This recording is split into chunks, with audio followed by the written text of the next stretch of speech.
All right, welcome back to Gun Bunny Customs and part 3 of custom painting these two 12-inch prints of original 3 3/4 GI Joe A Real American Hero figures, Hooded Cobra Commander, and Destro. As you can see, they're both primed now, and I didn't prime Destro's head because I don't know what we're gonna do with that yet. If we're gonna make it chrome, make it gold, make it make it something else. I haven't decided yet, so I didn't prime it because I didn't want to mess it up. Depending on whatever paint system or whether or not I send it off to get chromed or whatever it is that I do for it. Okay, so right now we're gonna get into the cleaning up phase of it, and so this is really gonna help out. Excuse me. All right, buddy, you're gonna have to get down. Sorry, Spoony G was here with me, but he's got to go. Okay, so priming it in a contrasting color is going to help make all of the imperfections and blemishes more visible, and when you start sanding them and start working on them, once you hit it with that primer again, you'll see how you'll be able to see the results better. So I didn't want to do a gray primer on gray plastic because it would be hard to see, so I used that contrasting primer to do that. So there's been a few places that I've done already, and let me show you how I do this part, since this is the part where we're dealing with the rougher parts of it, or the more pronounced little I don't even know what you would call them. They're not really blemishes or imperfections, but they're just little pieces on there where just a little bit of extra resin came out of the nozzle or whatever it is, and you can see that it's slightly textured. So at this point, the way that I start smoothing them out is I take my X-Acto knife or hobby knife, and then I just sort of start taking that paint off, and then you can start feeling it smooth out. Now this isn't going to do the whole thing. This is just sort of knock it down before you start getting in there and sanding. This is just a process that that I have figured out that helps. And a lot of times, like I said, it takes away the vast majority of it. And like I said, this print is so clean that it really isn't going to take much to clean it up. Just a few strokes of this, and it'll get rid of these little bumps of extra material. And there's certain places on there, like in the holes and stuff like that, you want to kind of take a little bit of that paint and primer off and stuff, and then you'll see little things like in here on the inside, which would mess with the articulation. So I'm just going to go through and then just sort of see, you can just go through, and those little pieces will come right off.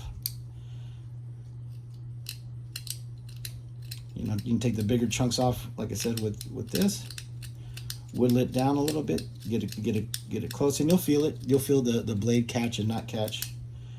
And then once you get it as smooth as you can get it with the blade, and then you're ready to move on to sanding it when we get to that part. Like I said, they're just little chunks of excess resin or material, and we just want to clean them out to make sure that our articulation is smooth and that our fit and finish is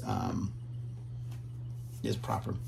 So like I said, I've done a few pieces, and like I said, I mean, it's really not much. Really not much. There was a little bit here on the hand that I worked on, and I haven't made it to this hand, but you can see it on this hand a little bit better. See all those little kind of dots on top, and you just go through, and they just pop off when you run your X-Acto over it. That's it. Now, if you want to make the finger seams, the little lines in the fingers, a little bit more pronounced, which I might do, I would probably do that with a Dremel or with a line scribing tool, a panel scribing tool, or you could just turn the back of your X-Acto knife around and do it. Like I said, it's really easy and to do. Like I said, the print is so clean that it's, like I said, it's very minimal, and it's actually kind of enjoyable to just kind of sit here and go through and just kind of clean up all these little pieces. It's satisfying to go through and go over piece by piece. Okay, so that's it for this little segment. I just wanted to kind of show you how I begin to knock it down and go over the blemishes and stuff like that. Like you can see on his hand, he's got There's some bumps that are meant to be on there, like on the knuckles, and there's some that's not down here towards the bottom, and you can kind of tell which one's which one's molded in, and which one is just like a little bit of excess material. You'll be able to tell, especially on the Destro print. But man, see how just priming it really accentuates all of the detail on there, and the cleanliness of the print. And like I said, this step is, I mean, realistically, you wouldn't even have to go through this step if you were just the average collector customizer who wanted to just have this on the shelf. You wouldn't really even have to do that because it is so clean, you know what I mean? But I'm doing this just because I'm, you know, a perfectionist, and I just want to get, you know, I want my paint job to be as smooth as possible. I want my, you know, all of this to be as smooth as possible. So I'm just going to kind of go through and do that. And a gentleman had pointed out in my previous video about when I'm sanding to make sure that I wear protective material, and he's absolutely right. So you guys want to make sure that you're wearing the proper protective material, especially when you're sanding this stuff. So when I sand this stuff, and I'm gonna show you here in a little bit how I sand this stuff. I don't dry sand it.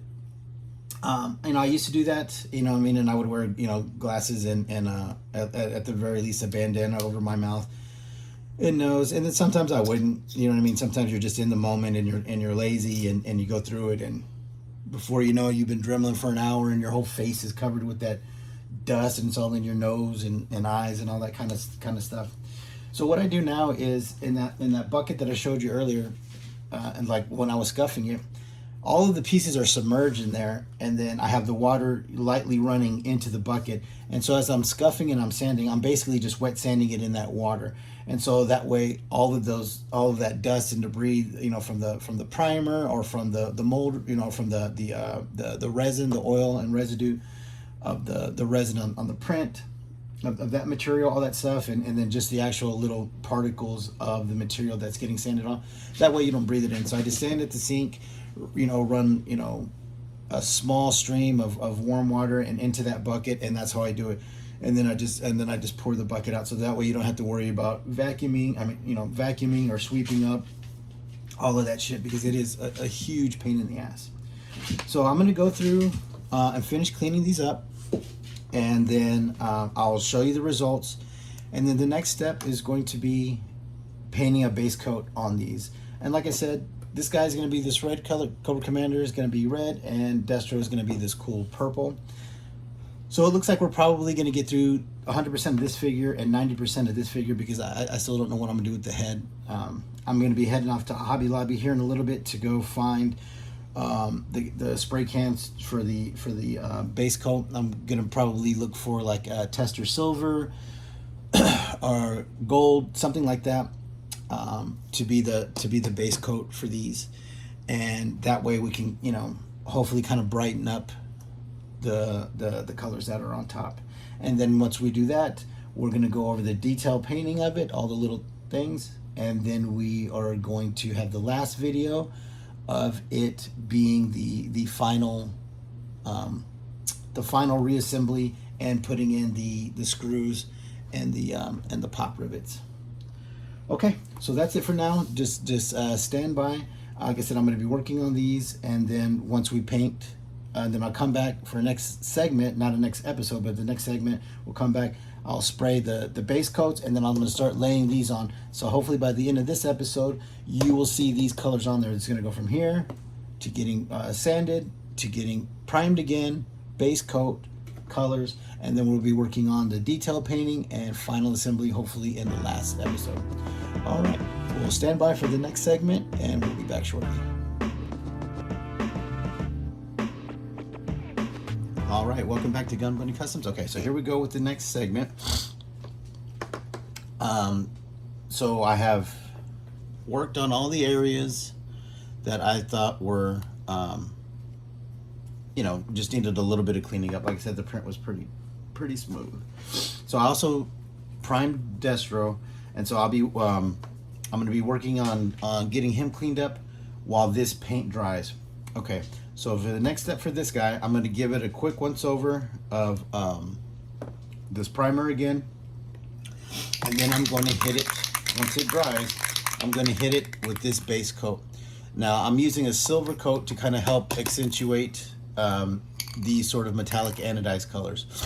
So this is what I'll be using as a base coat, and I didn't realize that Testors is not made by Rust-Oleum, so it's gonna adhere pretty well to the Rust-Oleum primer that we have on there, which will hopefully translate into this, adhering well. So we have a nice clean red, that kind of metallic red to him. And so we're gonna move on to the next step. So the next step is another quick hit of primer for this guy, let it dry, and then we are going to base coat and then the red. All right, so stand by as I go and do all those things, and then I'm gonna show you the results. Okay, so I went through and cleaned up Destro, and it was really, really easy to do. Like I said, there really isn't much cleaning up on these, and the large majority of it I was just able to just kind of scrape off these, and really what they are, just little, you can see them, they're just like little extra little tiny little bits of excess material that are just in certain spots. And certain spots I kind of left them to allow, like especially like in here, I left them so then that way when it sits on the pelvis, it's got a little bit more grab to it. You know what I mean? Even though they are pretty heavy, there's, for me, on a joint like that, there is no point in smoothing it out. But on this one, we definitely had to do just a little bit of smoothing out, so then that way it fits a little bit more flush. Okay, so right now, as I was doing this, the primer was drying outside on Cobra Commander. So now what I'm going to do is I'm going to go out there and I'm going to lay the base coat for Cobra Commander. Let that dry, let that silver dry, and then I'll show you some pictures of that. And then we'll flip-flop. I'll send him outside, prime him again, give him his silver base coat, and then start laying down those colors. So hopefully here within the next hour or so, because it got really, really hot again. It was raining earlier, so I couldn't get out there and get it done earlier, but now it's back up to 100 and what the fuck. So I can get back out there and jump on the paint job again. Okay, so stand by. I'm gonna go lay down that silver, and I'll take a picture so then that way you can see. And also there's another thing that I wanted to try. So I don't know if this will accept like the RIT synthetic dye or whatever, but I wanted to see, because maybe I started thinking, well, maybe if I do one that has like a classic paint scheme, I could dye this resin, say I do a Cobra Trooper, I could dye the resin like a dark blue, and then that way when I paint it, if there is any paint rub, you would see the dyed resin as opposed to the raw gray. So I tried it on 3 pieces, on the 2 T-bars and on Destro's gun, and it's just to try it out, just try different things, different techniques on these first attempts. And I just wanted it, I tried it on the T-bars because you're not going to see them, and I tried it on Destro's pistol, so if it doesn't work out, it's going to get painted anyways. But I didn't want to do it on any of the body parts or like his head or anything like that yet. So I still haven't figured out what I'm going to do with his head, so it's still raw. But whatchamacallit, I can't wait. I need to go to tomorrow. I'm going to go to the hobby store around the corner and see what kind of chrome painting system they got, or something like that. See if we can find something new and cool to try, because that's what it's all about. It's all about trying new stuff. And if you see the paints and stuff that I use, none of it matches. I just use what I can find. I use what I find on sale. The majority of the whatever you call it, the supplies, the paint, the paint brushes, all that kind of stuff, I buy it all when it's on sale. You know what I mean? Hobby Lobby still does that 40% off, on certain sections on, every other week or whatever. And that's when I buy this stuff, or when I find it on sales at Michael's or on Amazon or at Ollie's or whatever. I'll buy it from anywhere and test it out, because you never know what it could do. You never know how well it's going to perform on your custom. Okay, so let me go lay down that silver, and then I'll check back in, and then I'm gonna start laying down that red on Cobra Commander. So stand by. All right, welcome back. All right, so let me show you what we've got so far. So we went through the phase of prepping it, priming it. We laid the base coat of silver. I'm about to put in the thumbnail so you can see, because I didn't want to, take all my shit outside to film it. So then we've laid about 10 coats of that that red anodized paint that I got from the automotive store. And this is the result so far. So that silver ended up being a metallic silver, so you can sort of see a little bit of flake in there if you really look. I know it's kind of hard right now, but this is 10 coats right now. So I'm going to be putting some more, because I put 10. I'm going to let it dry overnight. You know what I mean? I obviously gave it ample amount of flash time in between coats. With this lacquer shit, it doesn't take very long. I mean, you could give, maybe 15 to 30 minute flash time depending on the temperature outside. And it's so, like I said, it's so damn hot here. It doesn't take long, so I was able to lay that many coats this fast. So what I'm going to do now is I'm going to let this sit overnight. I'm going to let that paint really kind of dry and solidify. And what I did was, as I flipped over every piece, because they're sitting like this. So I flipped every piece over. Gonna let that dry, and then tomorrow I'm gonna hit the lighter sides of things. And you can kind of see right here where, because this part was originally facing down, that the paint isn't as built up right there. So then we're gonna even out the paint 100% on there on all the pieces. We're gonna let that dry, and then we are going to get into the detail painting of it. Now, I hadn't really decided on how I was gonna do this. I didn't have any type of vision for the end result. This was just sort of, I just wanted to kind of play everything by ear, and that way you guys can see step by step how I just go about things. You know what I mean? And the way that I do things. And if you notice, I never really ever do the same thing twice, right? Like, I'll never paint one of these the same way again. I'll never use the same primer. I'll never use the same color or any of that stuff. And it's because I want to constantly learn. I want to constantly try different things for different finishes. Like, I had no idea that it was going to come out this cool, and I am super stoked about the way that it's come out. You know what I mean? The resin has allow the paint to attach itself very well. You know what I mean? By doing really basic things like, cleaning the original pieces, the raw pieces, in warm water with Dawn soap, which is all real basic model building stuff. Scuffing it with a clean new Scotch-Brite pad to open up the surface to really allow that paint to the primer to really grab in there. And then we lay our base coat, and then we lay our coats of the color. And the color we picked was that anodized red. So I am really excited. And so to this day, I have not made a Python Patrol Cobra Commander. I want to do a classified scale one. I've done quite a few Python Patrol customs now. I did Destro. I did let me see who's there. I did a Televiper. The first one I did was Crocmaster, but I sold him. I did him early on off of I want to say it was off of a Roadblock. Who else have I done Python Patrol? I'm trying to look back over. Oh, I did the What If Breaker and Ram set Python Patrol. Then of course the Jet. So, but in that, I always wanted to do all of the, I wanted, eventually I am going to do Cobra Commander, Baroness, Scrap Iron, Major Bled. I'm going to do a whole Python Patrol, kind of like I said, like Cobra High Court or whatever you want to call it, Cobra High Command or rank or whatever. But so far, this is where we're at. I mean, and you can see this color is beautiful. So I'm going to be making this a Python Patrol Cobra Commander, and I'm going to go with really I want to do some really outlandish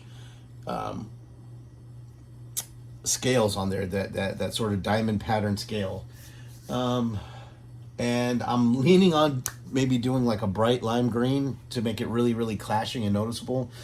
The rest of his the rest of the detail, as far as like the boots, the belts, and and all that kind of stuff, I'm gonna try to make that a little bit more subdued. I think instead of going with a black, because I've seen a crimson, we've all seen a crimson hooded Cobra Commander, whether it's through the comics or just some kind of fan art or anything like that. So I mean, it's not like I'm the first one to paint him red, but usually he's with black boots, black gloves, black all that kind of stuff. So I'm gonna go with more of like a brown, like maybe a reddish tan kind of brown kind of leather for his boots and for his belt. And here's an interesting little tidbit that I didn't know, and I'm sure a lot of you GI Joe aficionados out there did know, but I had no idea this whole time that this is actually a backpack molded into his back. It's got the straps and everything, right? So as a kid, I thought this was just some kind of holster, like, you know, they're trying to make it look a futuristic holster, kind of like, you know what I mean? I always took it as like they you know, like a John McClane kind of thing when he tapes the 9 to his back, right? So you could just kind of reach behind him and fast draw it. You know what I mean? I didn't realize that it's actually like a charging station, right? It's got the dials and all that stuff. And this whole time, this portion here, which ends up being this right here that comes across, I always thought that was like a second belt, like a dress belt. You know what I mean? Because it was white on the original on the original version, but it's actually 3 wires. Here, let me put it together. Oh, please don't. So, all right. So it's actually 3 wires that come out of that backpack and are clipped on to him, and then that's an actual little control unit. I never knew that this whole time. You know what I mean? I didn't have Cobra Commander as a kid. My brother did, but like I said, I eventually got all his, you know, old beat up ones when he stopped playing. But I never noticed it, and I'm sure, like I said, a bunch of y'all have. So that I am going to paint it like that. So this is going to be, you know, I mean, I'm going to make these, you know, make it look like what it is, and you know, the dials, the frame of the backpack. I had no idea. I always thought it was just some kind of holster for him. I never paid attention enough as a kid, but I mean, I'm really digging that color. I'm really digging the color. I'm really digging the way this is going. So then up next, I'm going to be, like I said, I have kind of smoothed out all the little areas on Destro that I could find. And like I said, it's really not much because they are such clean prints. So then he's going to get in the morning, he's going to get a clean coat of primer. Then he's going to get the silver base coat. And then we're going to start laying the purple in on him. And then, and you can see I had to do some cleaning up a little bit on the back of his head where those little dots were.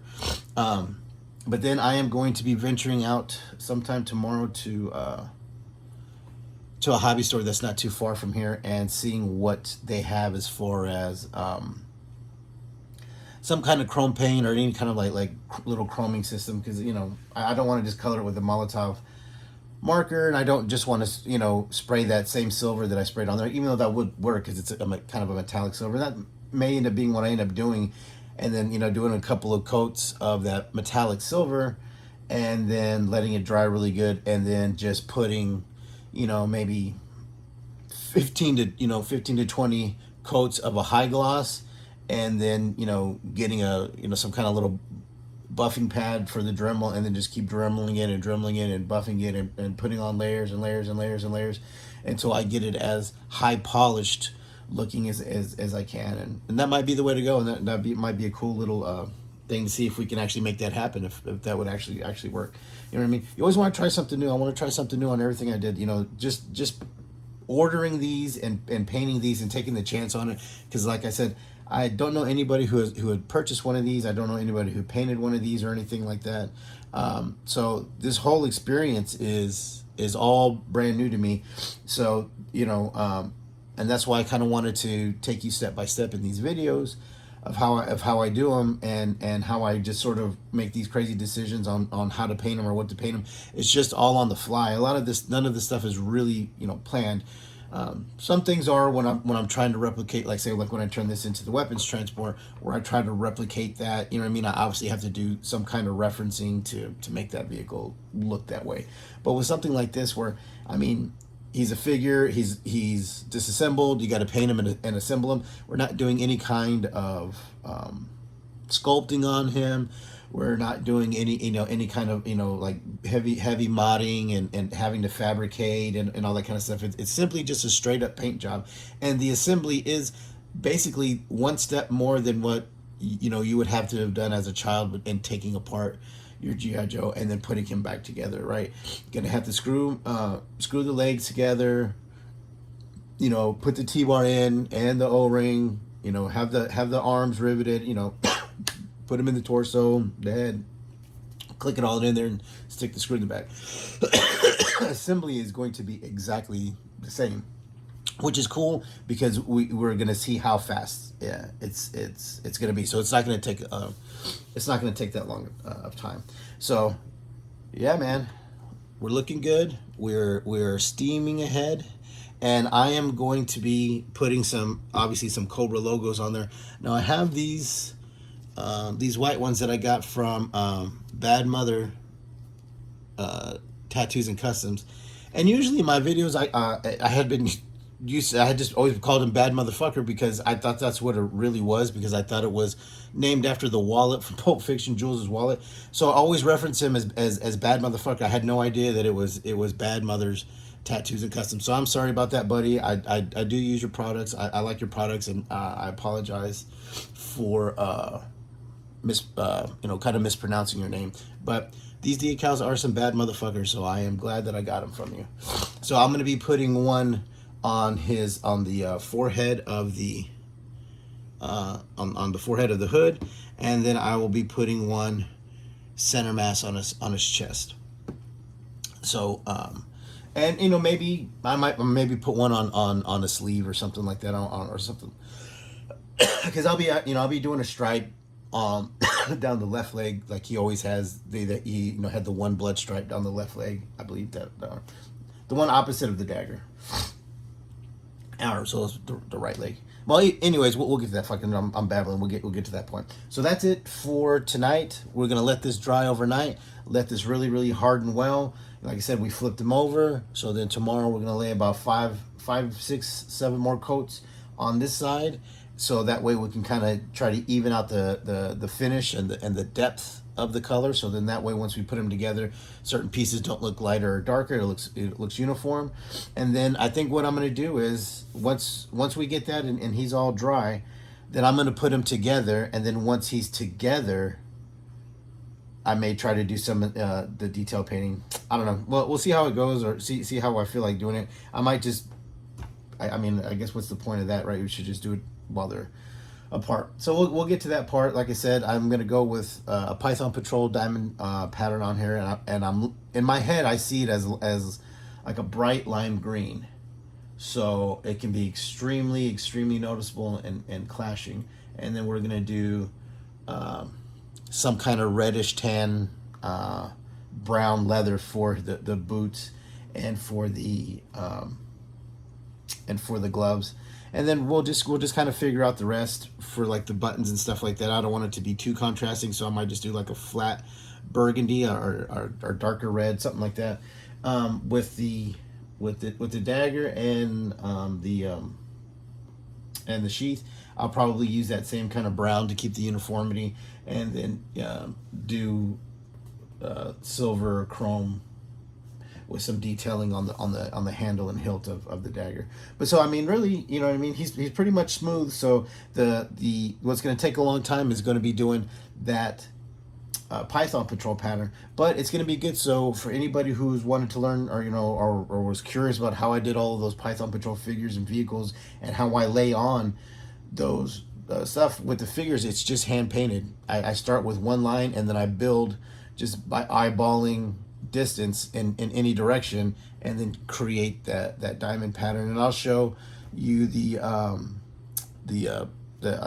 break down the type of brushes that I like to use, the type of paint I like to use, what consistency to make the paint at, because that's key in doing a lot of this stuff. And I mean, and not to talk down upon or to try to shit on anybody else's work or anything like that, but sometimes you can kind of tell in people's customs where the paint looks extremely cakey and thick, you know what I mean, and it's usually, it happens with most of us, like in the joints, as the joint rubs together and that paint starts to kind of compress, it kind of gives it that built up look.